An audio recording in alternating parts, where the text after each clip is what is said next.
যেখান থেকে যে অবস্থায় ভিডিওটি দেখছেন আপনাকে জানাই আন্তরিক শুভেচ্ছা অভিনন্দন। প্রিয় দর্শক, বরাবরের মতন অতীতের স্মৃতি নিয়ে আজকেও চলে আসলাম। আজকে যে দৃশ্যটা দেখাবো সেটা হলো যে গ্রামের, মূলত আমি যে দৃশ্যগুলো দেখাই সবগুলা বেশিরভাগই গ্রামের। আর যারা 80-র দশকে কিংবা 90 দশকের তারাই হয়তোবা এই দৃশ্যগুলো দেখেছেন, যা এখন দেখার সম্ভব না।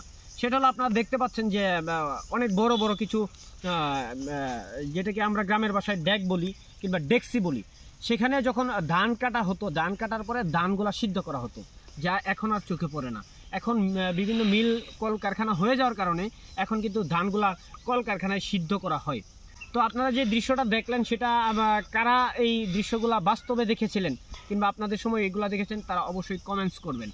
আর যারা দেখেন নাই তারাও কিন্তু অবশ্যই আপনার মতামতটুকু কমেন্টের মাধ্যমে জানাবেন। আর এরকম পুরোনো দিনের স্মৃতিগুলার ভিডিওগুলো পেতে আমার ইউটিউব চ্যানেলটিকে সাবস্ক্রাইব করে রাখবেন। ভালো থাকবেন, সুস্থ থাকবেন, আল্লাহ হাফিজ।